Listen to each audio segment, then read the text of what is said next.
আর বেঈমান শয়তান বান্দা ফেরাউন এবং তার লস্কর যেন পানি পার করতে না পারে। পানি তুমি জমে যাও, এই পানি তুমি জমে যাও এবং এই বেঈমান শয়তানকে তুমি ডুবিয়ে এই পানির ভিতরে তুমি পানি শেষ করে দাও। একই রাস্তা মুসা নবী পার হয়ে গেলেন আর ফেরাউন শেষ হয়ে গেল। কবির দাস একটা খুব বড় কবি, উনি বলছেন, যা কো রাখে সাইয়া, যা কো রাখে সাইয়া, মার সকিনা কোই, बाल ना बाका कर सके जो जग बैरी हो, जाको राखे सैया मार सके ना कोई, बाल ना बाका कर सके जो जग बैरी हो, जो तो को कांटा बोए, जो तो को कांटा बोए, तही बोई तो फूल, तो को फूल के फूल है, ओ को है तिरसोल, तो को फूल के फूल है, ओ को है तिरसोल। আল্লাহ যাকে বাঁচাবেন তাকে কেউ মারতে পারবে? জোরে বলেন পারবে? আর আল্লাহ যাকে মারবেন দুনিয়ার কেউ মানুষকে বাঁচাতে পারবে না। মুসা নবী চলে গেলেন, তার কম ভেবেছিল ফেরাউনের হাতে আজকে ধরা পড়ে যাব, মরে যাব। সুবহানাল্লাহ। ফেরাউন কত খুশি ছিল মুসা নবীকে ধরবো, তার কমকে ধরবো, বনি ইসরাইলকে মারবো, কিন্তু কোনোদিন ফেরাউন এই জিনিসটা বুঝিনি যে আমি মরে যাব। এই জন্য ভাই, দুনিয়াতে যত বাদশাহ, যত নবী, যত ধনী, যত গরিব, যে কোনো মানুষ হোক, যারা দুনিয়াতে এসেছে একদিন দুনিয়া ছেড়ে তাদেরকে যেতে হবে। শর্ট কথা। এবার বলবেন হাজি মৌলানা, আল্লাহ একবার জীবন দিলেন দুনিয়াতে, আবার ফের মরণ দিয়ে দিলেন, কারণটা কি? আল্লাহর উদ্দেশ্য কি? আজকে পিন্ডাল সাজানো হয়েছে, আমার এত যোগ্য যোগ্য ওলামাকে দাওয়াত করা হয়েছে, উদ্দেশ্য আছে না নেই? আপনারা জালসা শুনতে এসেছেন, উদ্দেশ্য আছে না নেই? এই লাইট জ্বলছে, উদ্দেশ্য আছে না নেই? তো বলবেন হাজি মৌলানা, একবার আল্লাহ জীবন দিলেন আবার মরণ দিচ্ছেন, কারণটা কি? আল্লাহ রাব্বুল আলামিন কোরআনের অন্য জায়গাতে বলছেন সূরাতুল মুলকে, আল্লাযী খালাকাল মাউতা ওয়াল হায়াত লিয়াবলুয়াকুম আইয়ুকুম আহসানু আমালা। আল্লাহ রাব্বুল আলামিন বলেন, আরে দুনিয়ার মানুষ, মত এবং হায়াতকে এই জন্য তৈরি করা হয়েছে, মত এবং হায়াতকে এই জন্য তৈরি করা হয়েছে, মানুষ রে তোমাদের পরীক্ষা করা হবে রে মানুষ, তোমাদের আজমাইশ করা হবে, তোমাদের ইমতিহান লওয়া হবে। মানুষ রে, তোমাকে আমি 50 বছর দুনিয়াতে জীবন দিয়েছিলাম, 60 বছর জীবন দিয়েছিলাম, 80 বছর জীবন দিয়েছিলাম, তারপরে মত দিলাম। মানুষ রে, তোমাদের মধ্যে সব থেকে ভালো আমল কে করে, সব থেকে ভালো আমল কে করে? এই জন্য আল্লাহ রাব্বুল আলামিন মত এবং হায়াতকে আল্লাহ তৈরি করেছেন। তাহলে আমরা এটা জানতে পারলাম যে আল্লাহ মত এবং হায়াতকে কেন তৈরি করেছেন। আর একটু আগে চলেন, দুনিয়ার কোনো মানুষ মরতে চায় না কেউ, এর প্রমাণ একজন নবীর আপনাকে ওয়াকিয়া বয়ান করছি। তাহলে এটা ভাববেন না যে নবীরা মত থেকে ইনকার করেছেন। সুবহানাল্লাহ। এটি আমাদের জন্য ইবরাত আছে, সবক আছে, যে যখন নবীরা দুনিয়াতে বাঁচতে পারেনি তো আমরা সাধারণ মানুষ কি বলবেন? কি ঘটনা?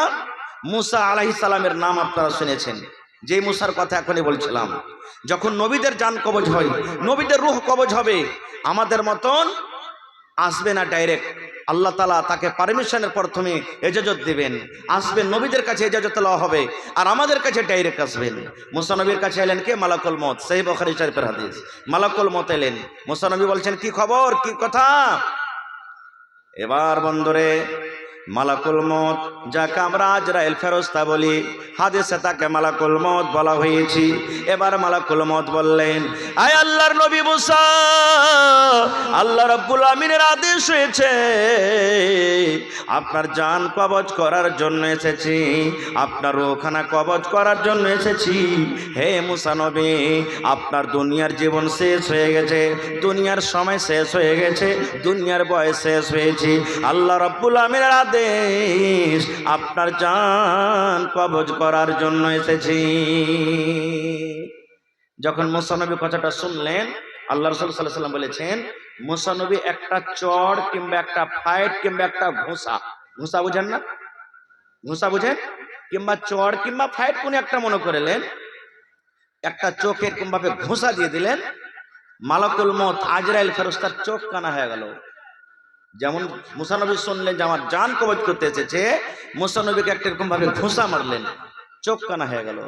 তাহলে বুঝে দেখেন যে মুসা নবীর শক্তি কত ছিল যে ভাই, যে একটা ফেরেশতার চোখ কানা করে দিচ্ছে। ওরে সুবহানাল্লাহ, কত শক্তি ছিল। কোনোদিন যদি আল্লাহ তাবারাক ওয়া তাআলা সুযোগ দেন, আল্লাহ হায়াত রাখাতে ইনশাআল্লাহ বলবো, আমি ওদিকে যাব না খুব। এবারে চোখ কানা হয়ে গেল। আল্লাহ তাআলার কাছে খবরটা আছে না নেই? কথা বলেন, খবরটা আছে না নেই যে ফেরেশতার চোখ কানা হয়ে গেল? এবার মালাকুল মউত চলে গেলেন কার কাছে? আল্লাহর কাছে। এবার মালাকুল মউত বললেন, আল্লাহ তুমি এমন নবীর কাছে আমাকে পাঠালছো রব্বুল আলামিন, তোমার ওই নবী মরতে রাজি নাই।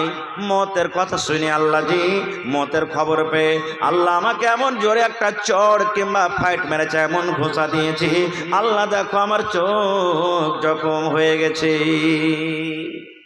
আল্লাহ তাআলা তখন বলছেন যে আচ্ছা এই কথা। আল্লাহ তাআলা তার চোখকে ভালো করে দিলেন মালাকুল মউতের। এবার বলছেন তুমি আরেকবার যাও মুসা নবীর কাছে, আরেকবার যাও। মালাকুল মউত বলছেন আল্লাহ এবার কেন যাব? এখনো তো রাজি নাই, মরতে চায় না। আল্লাহ বললেন মালাকুল মউত এবার জান কবজ করার জন্য তোমাকে যেতে হবে না, তোমাকে রূহ কবজ করার জন্য যেতে হবে না। আমার নবী মুসা দুনিয়াতে বাঁচতে চেয়েছে, দুনিয়ার হায়াত তার বাড়িয়ে দাও, দুনিয়ার জীবন তার বাড়িয়ে দাও। কেমন করে জীবন বাড়াবে? হ্যাঁ, এই वीडियो चले ना, प्रोजेक्टर वाले कौन है, इसको वीडियो ठीक कीजिए, प्रोजेक्टर वाले वीडियो ठीक कीजिए। भाई আমার এইবারে আল্লাহ বলছেন মুসা তুমি মুসার কাছে আরেকবার চলে যাও, তার হায়াতকে বাড়ার জন্য, তার জন্য একটা মেসেজ নিয়ে যাও, তার জন্য একটা পায়গাম নিয়ে যাও। এবার চলে গেলেন মালাকুল মউত, মুসা নবীর কাছে চলে গেলেন। এবার মুসা নবী দেখছেন মালাকুল মউত আবার আমার কাছে এসেছে। এইবারে মালাকুল মউতকে দেখে মুসা নবী বলছেন হে মুসা, এবার হে মালাকুল মউত কি কারণে তুমি এসেছো? এবার মালাকুল মউত বললেন আয় আল্লাহর নবী মুসা, এইবারে আপনার জান কবজ করার জন্য আমি আপনার কাছে আসিনি, আপনার রূহ কবজ করার জন্য আমায় আসেনি, তাইলে কেন এসেছো? এইবারে মালাকুল মউত বললেন মুসা আল্লাহ রাব্বুল আলামিন আপনার জন্য একটা খুব সুন্দর তোহফা দিয়েছেন, আল্লাহ রাব্বুল আলামিন আপনার জন্য একটা গিফট দিয়েছেন, একটা মেসেজ দিয়েছেন। বলছেন কি মেসেজ? বলছে মালাকুল মউত বলছেন মুসা একটা গরু আপনি নিয়েছেন, কিংবা একটা গরুর উপরে হাত রেখে দেন, একটা গরুর উপরে আপনি হাত রেখে দেন। এবার মুসা নবী বলছেন কেমন কথা? এইবারে মালাকুল মউত বলছেন মুসা গরুর উপরে আপনি হাতখানা রেখে দেন, আর হাতের তলাতে আপনার কত গরুর রোয়া দাপলো আপনি গিনতে করেন, গিনতে করেন, গিনতে করেন, গিনতে করেন, গিনতে করে করে করে করে ওরে সুবহানাল্লাহ আপনার হাতের তলাতে যত রোয়া দাপবে অত দিন নয়, অত হপ্তাহ নয়, অত মাস নয়, যত আপনার হাতের তলাতে গরুর রোয়া দাপবে আল্লাহ রাব্বুল আমিন অত দিন আপনার হায়াত বাড়িয়ে দেবেন, অত বছর আল্লাহ হায়াত বাড়িয়ে দেবেন, অত বছর আপনি দুনিয়াতে বাঁচবেন। একটা গরুর উপরে হাত রাখে, হাতের তলাতে যতটি আপনার রোয়া দাপবে অত বছর আপনি দুনিয়াতে বাঁচবেন, আল্লাহ হায়াত বাড়িয়ে দিলেন আপনার। এবার দেখেন মুসা নবীর কথা, ওরে সুবহানাল্লাহ।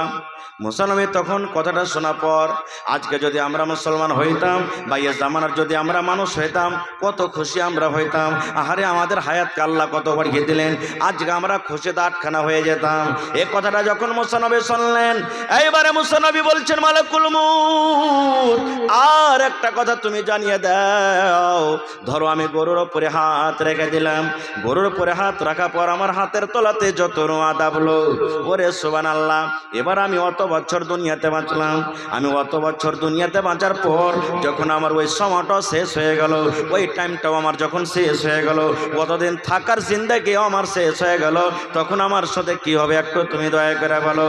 এইবারে মালাকুল মউত বললেন, মুসা তুমি গরুর ওপরে হাত রাখবে, আর হাত রাখা পর তোমার হাতের তলাতে যত রুয়া দাববে, অত বছর বাঁচার পর ওই টাইম ও সময় যখন দুনিয়া থেকে তোমার শেষ হয়ে যাবে, আমি মালাকুল মউত আপনার কাছে আমি আসব, আর আসার পর আপনার জানখানা কবজ করে নিয়ে চলে যাব। যেমন কথাটা শোনা। এবারে তখন মুসা নবী বললেন, এই মালাকুল মউত, এরকম জীবনের দরকার নাই রে, এরকম জীবনের দাম নাই। এতদিন বাঁচার পরও যদি মত থেকে আমি রেহাই না পাই, এতদিন বাঁচার পরও যদি মত থেকে ছুটকারা না পাই, এরকম জীবনের দাম নাই, এরকম জীবনের দরকার নাই। এসো এসো, তুমি আমার জানখানা কবজ করে নিয়ে চলে যাও। তাই কবি বলছেন, ও মনে ঘুমায় না রে, নামে জপ মাওলার, একে দিনে ঘুমাইবা তুমি জিন্দাগের লাগিয়া, ও মন ঘুমায় না রে, ও ভাই ঘুমায় না রে, নাম জপ মাওলার, একে দিনে ঘুমাইবা তুমি কবরের মাঝার, ও ভাই ঘুমায় না রে, একে দিনে ঘুমাইবা তুমি জিন্দাগের লাগিয়া, ও ভাই ঘুমায় না রে। সাতাদা ফেরাউন বাদশা ছিল এ দুনিয়া মাঝার, একে একে সব চলে গেল, একে একে সব চলে গেল কবরের মাঝার, ও ভাই ঘুমায় না রে।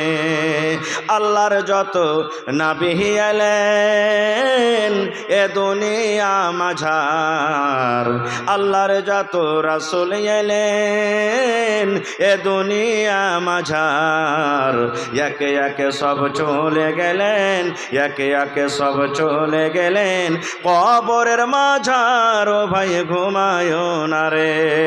নারে তাকবীর। আর একটা ঘটনা বলি আমি 2 মিনিটে, 2 থেকে 3 মিনিটে। কি ঘটনা? আমার কাছে একটা বই আছে, বা যে ভাইরা জানছেন পড়েছেন, আব্দুল মালিক মুজাহিদ মুসান্নিফ হলেন লেখক, উনি সুনহেরি আওরাকের মধ্যে একটা ঘটনা লিখছেন। কি ঘটনা? ফিলিস্তিনের জমিন যেখানে এখন লড়াই যুদ্ধ চলছে, আপনারা সবাই জানছেন, মসজিদ আকসা, সুলেমান নবীর ওটাতে, সুলেমান নবীর ওটা জায়গা। সুলেমান নবী আল্লাহ তাবারক ওয়া তাআলা তাকে এমন মুজিজা দিয়েছিলেন যে জীব জন্তুর ভাষা জানতে পারতেন, পক্ষীর ভাষা, পিটপেড়ার ভাষা, এগুলা ভাষা জানতে পারতেন। আল্লাহ তাবারক ওয়া তাআলা হাওয়া বাতাস জিনকে তার তাবে রেখেছিলেন, আদেশ করলে কুন্ডি থেকে মানুষকে কুন্ডি পৌঁছাতে পারতেন। এটা আল্লাহ মুজিজা দিয়েছিলেন। আমি ওদিকে যাব না। তো একদিন সুলেমান নবী বসে আছেন, আর সুলেমান নবীর পাঞ্জরে এলাকারই একটা লোক বসে আছে, হয়তো তার উজির হবে বা গ্রামের কোনো মানুষ হবে, বসে আছেন, গল্প সল্প করছেন। এই গল্প করতে করতে একটা অপরিচিত মানুষ, আজনাবী মানুষ, যেটা এলাকাতে কোনোদিন দেখেননি, সুলেমান নবীর কাছে চলে গেছেন। সালাম কালাম হলো, ওখান থেকে তখন লোকটা চলেও গেলেন। চলে যাওয়ার পর তখন সুলেমান নবীর পাঞ্জরে যে লোকটা বসে আছেন, ও সুলেমান নবীকে বলছেন, সুলেমান নবী বলছে কি? বলছে যেই লোকটা এখনই আমাদের কাছে এলেন, চলে গেলেন, এলাকাতে কোনোদিন জীবনে দেখিনি, আজকে নতুন দেখছি। লোকটা কে? কোনো তো কুটুম সদরও লাগে না কাহারির মতন, এলাকাতে প্রথম দেখছি। লোকটা কে? সুলেমান নবী তখন বলছেন যে, আরে খ্যাপা, এটা হলো মালাকুল মউত, আল্লাহর ফেরেশতা মালাকুল মউত, এই তো মানুষের জান কবজ করে। যখন ফেরেশতার নাম শুনলেন যে এটা মালাকুল মউত, ওর ভেতরটা ভাই কিন্তু ঘাবড়িয়ে গেল ওই লোকটার, জোরে আল্লাহ, এটাই মালাকুল মউত, এ তো আমাকে চিনে গেল, হয়তো কখন এসে আমার জান কবজ করে চলে যাবে। তখন সুলেমান নবীকে বলছেন যে এক কাম করেন, আপনি জিনকে বলেন কিংবা বাতাসকে বলেন, আপনাকে তো আল্লাহ জিন তাবে করেছে, চোখের পলকে কোথা থেকে কোথায় নিয়ে চলে যাবে। তো জিনেরাকে বলেন যে আমাকে এই ফিলিস্তিন থেকে হিন্দুস্তানের জমিতে পৌঁছে দিবে, ওর কাছ থেকে আমি আর চলে যাব না, আমাকে ভিড়া পাইবে না, আর মত হবে। দেখেন মত কি জিনিস। আব্দুল মালিক মুজাহিদ সুনহেরি আওরাকের মধ্যে লিখছেন ঘটনাটা। এইবারে সুলাইমান নবী বলছেন তাহলে তুমি থাকবে না এখানে? বলছেন না, আপনি জিনেরাকে বলেন না আমাকে পৌঁছে দিবে। পৌঁছে দিলেন। ঠিক হয়তো 20 মিনিট পর, 15 মিনিট পর বা আধ ঘন্টা পর এবারে ওই মালাকুল মত আবার কিন্তু চলে এসেছেন কার কাছে? সুলাইমান নবীর কাছে। এবারে দেখছেন যে সুলাইমান নবী কিন্তু একলাই বসে আছেন, সাথে আর কেউ নেই, ওই লোকটা নেই। এবারে সুলাইমান নবী একাই দেখা পর মালাকুল মত এবার জিজ্ঞাসা করছেন, আয় আল্লাহর নবী, আমি আপনার কাছে কিছুক্ষণ আগে এসেছিলাম, আর আপনার পাঞ্জরে একটা লোক বসেছিল, আমি লোকটাকে দেখে চলে গেলাম। এবার যদি আবার ঘুরে আসছে, লোকটা নাই, কোথায় গেল একটু বলেন তো। এবারে সুলাইমান নবী বলছেন, মালাকুল মউত, তোমার যাওয়ার পর আমাকে লোকটা জিজ্ঞাসা করলো এটা কি? আমি বললাম এটা হলো মালাকুল মউত। হ্যাঁ মালাকুল মউত তোমার ডরে, তোমার ভয়ে আমাকে বলল আমাকে হিন্দুস্তানের মাটিতে আপনি পৌঁছে দেন, ভারতের মাটিতে আমাকে পৌঁছে দেন।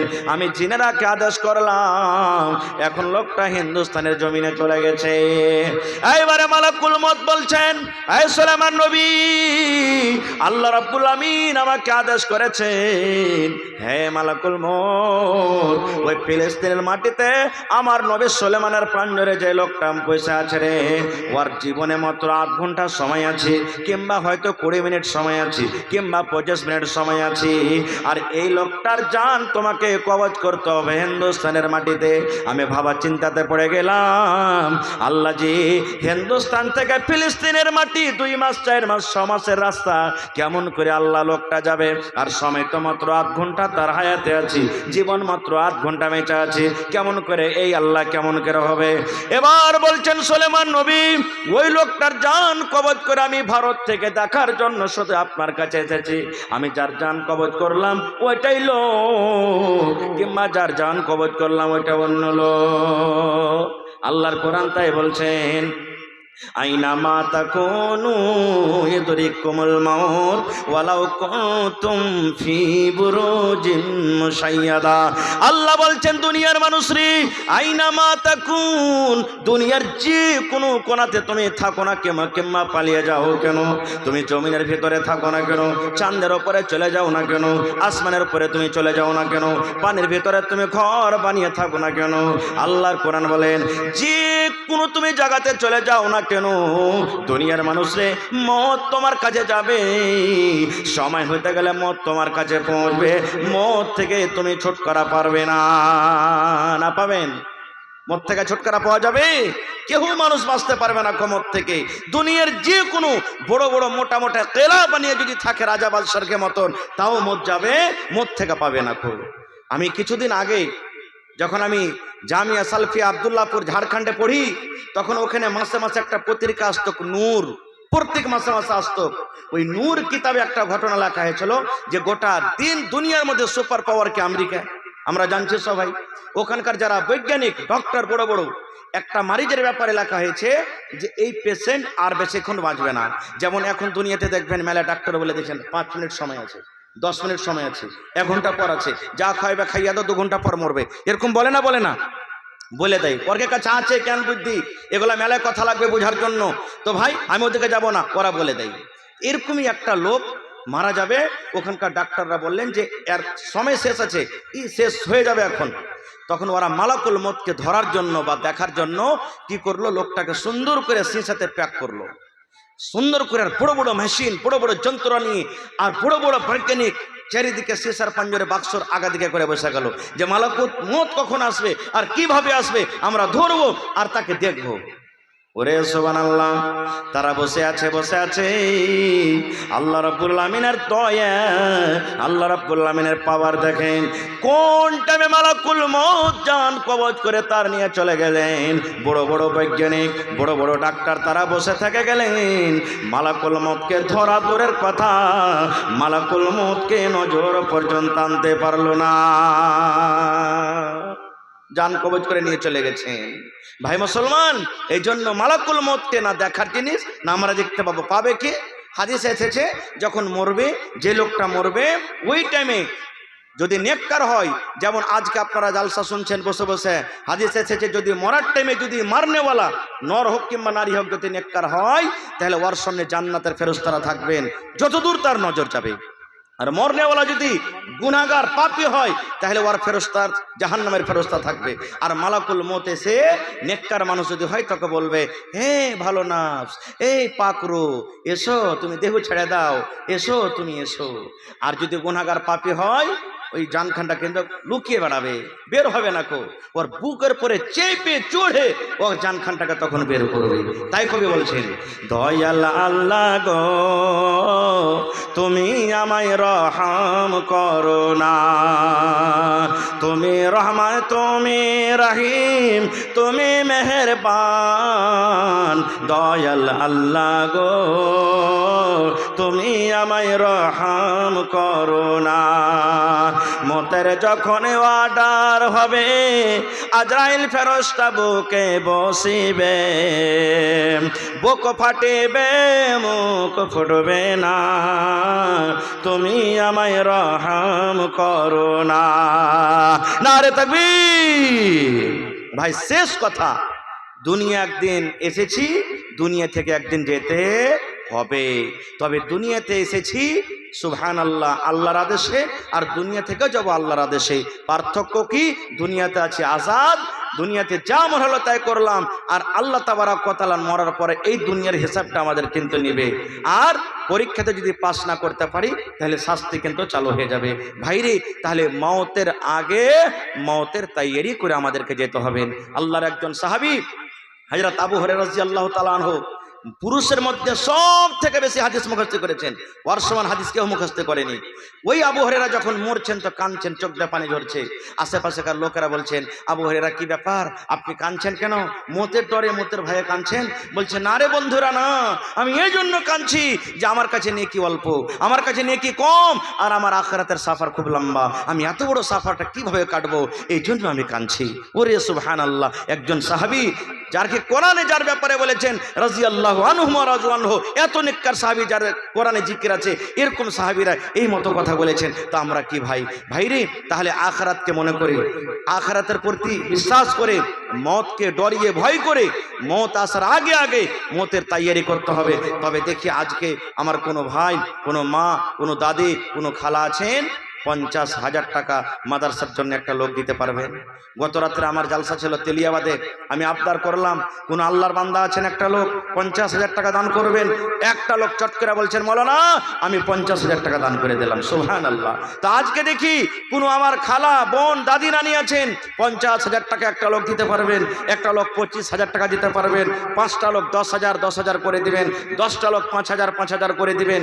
তারপরে যত আমার নওজওয়ান আছেন একদিনকার মজুরি কম করে দিয়ে যান ভাই, 500 টাকার টাকা বছরে একদিনকার মজুরি দিয়ে যান, একটা মজুরি দিয়ে যান মাত্র, যে আমার জীবনে কত টাকা আসছে, কত টাকা চলে যায়, আমি এক কোরআনের জন্য, মাদ্রাসার জন্য আমি 500 কিংবা 1 টাকার 1000 দিয়ে যাব ইনশাআল্লাহ। আমি গত বছর তো আসতে পারিনি, তার আগে বছর আমি এসেছিলাম। আমার এখানকার নওজওয়ান, এখানকার ছোট বুজুর্গ বাবু জাপকিরা এমন মন খুলে খুলে দান করেছিলেন, সুবহানাল্লাহ, মন আমার কিন্তু খুশি হয়ে গেছিল, বাগ হয়ে গেছিল।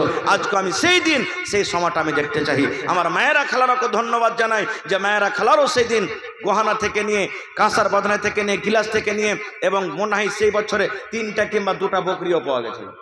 আজকে দেখি কোনো মা, খালা, দাদি, নানি আছেন এই মাদ্রাসার জন্য 1টা কিংবা 2টা বকরি দান করবেন, ইনশাআল্লাহ করবেন। হিম্মতে বান্দা মাদাদে খোদা। আল্লাহর কোরআন বলছেন, লা ইন শাকারতুম লাযিদান্নাকুম, হে আমার বান্দা আমি যে নিয়ামত দিয়েছি আমার রাহে খরচ করে শুকরিয়া আদায় করো, আমি আল্লাহ তোমাদেরকে আরো বেশি বেশি করে দেব। তো আসেন তো একটা লোক কেমন আছে, আহা সুবহানাল্লাহ, আব্দুল মাতিন আসারি সাহেবের মা নিজের বেটি মারা গেছে, 2টা বেটা মারা গেছে, আর নিজের স্বামীও মারা গেছে। সুবহানাল্লাহ, 1000 টাকা জমা করে দিয়েছেন। নারে তাকবীর। আরো একজন আমার বেনামিতে একজন ভাই 1000 টাকা জমা করেছেন। ভাই হাজারের কলম গালা, কমসে কম 50টা লোক আছেন, 2 কলম হয়ে গেল, ইনশাআল্লাহ 50টা কলম পুরা হয়ে যাবে। মাশাআল্লাহ, জাযাকাল্লাহ। রব্বানা যালামনা আনফুসানা ওয়া ইল্লাম তাগফির লানা ওয়া তারহামনা লানাকুনান্না মিনাল খাসিরিন। রব্বানা আতিনা ফিদ দুনিয়া হাসানা ওয়া ফিল আখিরাতি হাসানাতাও ওয়া কিনা আযাবান নার। আল্লাহ জি, তোমার একজন বান্দি নিজের মেয়ের জন্য, বেটার জন্য, ভালোবাসা স্বামীর জন্য 1000 টাকা জমা করে দিয়েছেন। আল্লাহ 1 লক্ষ টাকা মনে করে তুমি কবুল করে নাও। আল্লাহ তারা কবরবাসী হয়ে গেছেন, কবরে আল্লাহ শুইতে আছেন। আল্লাহ যে জানি না তারা কবরে কি হালাতে আছে, আল্লাহ তাদের কবরে তুমি জান্নাতের বিছানা দিয়ে দাও। 19,000 আছে। কটি আছে? 19,500। আহা হা হা হা। কোনো বেনামিতে কোনো আল্লাহর বান্দা কিংবা বান্দি, সুবহান আল্লাহ, আমি 20,000 টাকার একটা দান চেয়েছিলাম, কিন্তু 19,500 টাকা দিয়েছেন বেনামিতে, নাম বলে নাই। সুবহান আল্লাহ, নারে তাকবীর। তোর বান্দারে আজ হাত তুলেছে তোর দরবারে, তোর বান্দারে আজ হাত তুলেছে তোর দরবারে, তোর রহমতের ভিক্ষায় আমায় দে রে মাওলা দে, তোর রহমতের ভিক্ষায় আমায় দে রে মাওলা দে। মাশাআল্লাহ, জাযাকাল্লাহ, হায়াকাল্লাহ, বারাকাল্লাহ। আল্লাহ দেখো তোমার বান্দা কিংবা বান্দির তামাশা। আল্লাহ যে নাম বলে নাই, কিন্তু নাম তুমি জানো। আল্লাহ তার অন্তর তুমি জানো। আল্লাহ 19,500 টাকা এই মাদ্রাসার জন্য জমা করে দিয়েছেন। আল্লাহ তার দানকে তুমি কবুল করে নাও। মনের আশাকে আল্লাহ পুরা করো। রোজি রোজগারি আল্লাহ বরকত দাও। কামাই থামাইতে আল্লাহ বরকত দাও। আল্লাহ যে মা বাপ, দাদু দাদি, নানা নানি, শ্বশুর শাশুড়ি যারা বেঁচে আছে ভালো রাখো, আর যারা কবরে চলে গেছেন আল্লাহ তাদের কবরে তুমি জান্নাতের বিছানা দিয়ে দাও। আল্লাহ যদি কোনো মুসিবতে থাকে এই দানের বিনিময়ে আল্লাহ তার মুসিবত তুমি দূর করে দাও। রব্বানা তাকাব্বাল মিন্না ইন্নাকা আনতাস সামিউল আলিম। আমিন সুম্মা আমিন। মহিলা প্যান্ডালে চাদরকে দিয়েছেন, চাদর দিন না, কখন চাদর দিবে? হায় আল্লাহ।